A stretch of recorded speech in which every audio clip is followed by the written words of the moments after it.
Hey everyone, hope you all are doing good.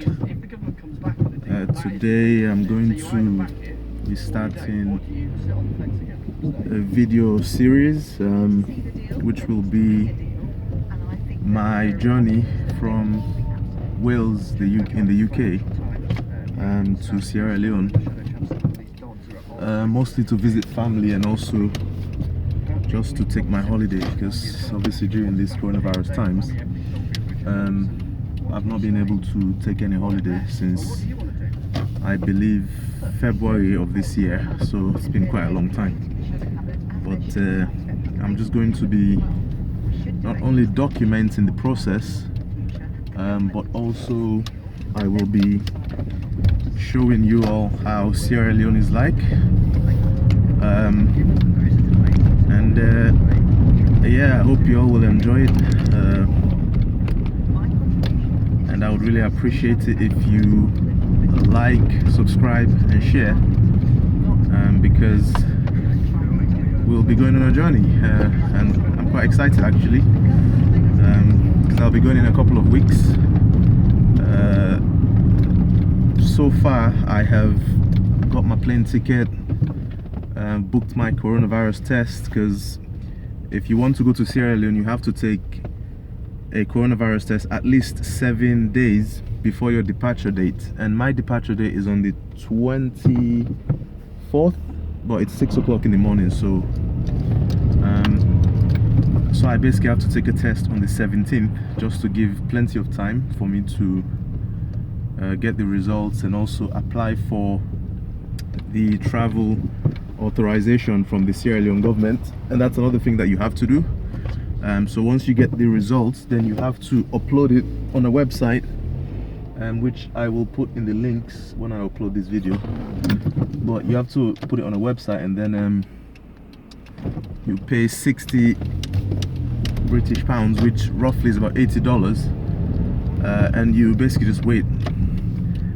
And I would like to think the authorization should come quite quickly, because in my case I don't have that many days from the time that I get the results and when I'm supposed to travel. So, and you cannot travel without that authorization to Sierra Leone, so that's one side of it. After that, when you do get to Sierra Leone, you have to take another coronavirus. In fact, you have to take two. So one is the PCR test, and then the other one is I forget the name. But those two tests, the PCR test, you will get the result immediately, or let me say within like half an hour to an hour, something like that. But the other test will take a couple of days. But in terms of Sierra Leone, you just have to pass the PCR test, because once you pass that, then you can basically just go through and go on your way, while you wait for the other result to come back. And during that time you can just live your life, you don't have to self-isolate or anything. But if you do fail the PCR test, then you obviously have to self-isolate while they do the other test and while they wait for the other test results. If that also comes back positive, then well, you will be taken to a isolation center to spend at least 2 weeks until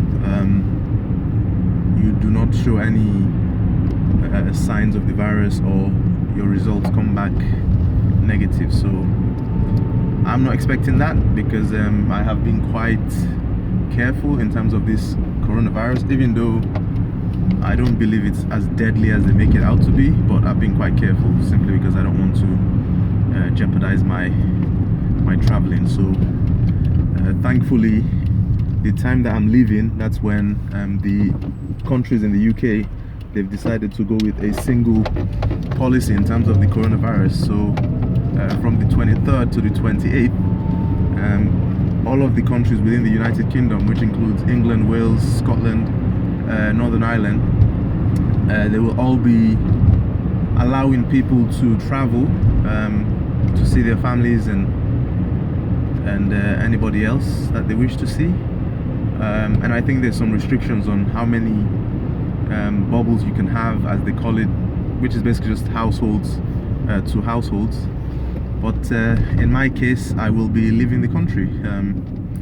So my plan now is the week after next week, on the 17th, I will go and take my coronavirus test. After that I will wait for the results, as I say, and then I will, once I get the results, I will pay for the travel authorization, wait for that to come. Once that comes, then everything is basically in place for me to just leave on the 23rd, because I've already booked my bus ticket for that date. So I'm leaving Wales around 6:35 in the evening, and I will be heading off to Heathrow Airport to catch my flight on the 24th at 6 a.m. So it's quite a pain, actually, because that was the only one I could get for the price that I was looking for. Because normally I would go with Air Morocco, but because the time that I wanted to buy my ticket, they were under lockdown, so they were not selling any flight tickets. So I just had to go with the most reliable airline, which seems to be Air France, because they've been flying since this pandemic began. So that's all good. Like, I don't mind. In terms of when I will be reaching Sierra Leone, I'll be reaching there that same day, but I may take a lot of time at the airport, because obviously, like I said, I have to do 2 more tests, and who knows when that will finish. So whenever I do finish, if I can cross over, then I'll cross over.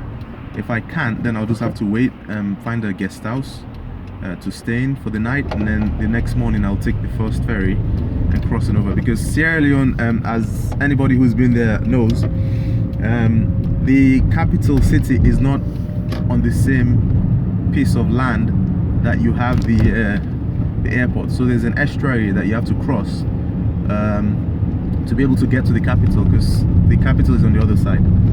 So that's why it's, whenever you go there, you have to like now try and find a way to cross over. And usually it's quite easy if you get there in good time, because I believe the last ferry is around 8 o'clock, but my flight is meant to land around 6 to 7, so I do not know how long it's going to take me to get through immigration and get through all the tests that you have to do. And you know, so I'm just not gonna be hopeful that I'll make it in time to catch that last ferry. So I'll just have to probably like stay in Lunge as they call it, for the night, and then from there I will cross over. So that is just a brief summary of what I'll be doing, and I will be filming the entire process. Actually, I'll be filming from when I go and take the coronavirus test to basically when I leave my house, all the way to the airport, going through the UK immigration and security, and then finally when I land in Sierra Leone. I'll be also documenting that, because I think a lot of people are interested in such things, and I will also be showing the reality of Africa, because I've been noticing quite a lot of diasporans, so both African Americans and also people from the UK who have never been to Africa and they want to visit for the first time. Most of them go to Ghana. Some have started going to Tanzania and Gambia, but a lot of them, they have this idealistic view of Africa as this paradise. Yes, to some extent they are right, but you also have to take into account the realities on the ground, and Africa is not easy, especially when you do not have money. It is very, very difficult. Most of the local people, they struggle. So I will be showing from their perspective, because I will be taking public transport. I don't really have the budget to rent a vehicle, so I'll be taking public transport. Sometimes I'll be walking. So basically just from the point of view of the locals, because even though like I'm coming from abroad, so I have more money than the locals technically. Obviously not all of them, but like the vast majority of the locals, I obviously have more money than them.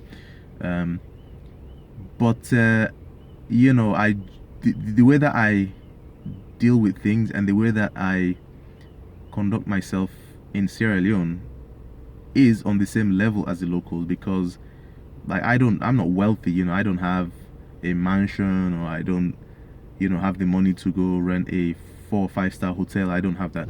So I'm just like living like basically a local person, obviously with a little bit more money to spend.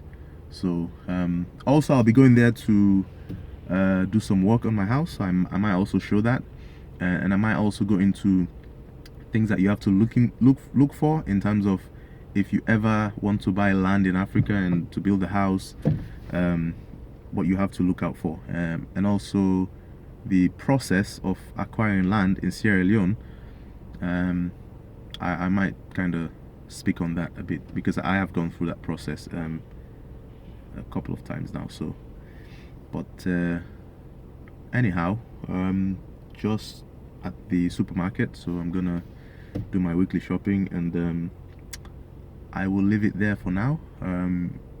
I'll try and like record videos from now until obviously the time I leave, or rather from now until the time I go and take my coronavirus test.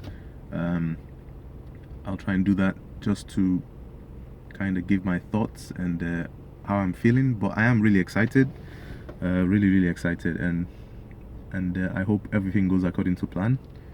At the moment, I'm slightly apprehensive about the test results for the coronavirus test, because obviously it's not 100%, so you can get false positives, and I really do not want that. So I'm hopeful that that's not going to happen and everything will go smoothly. So until next time, peace.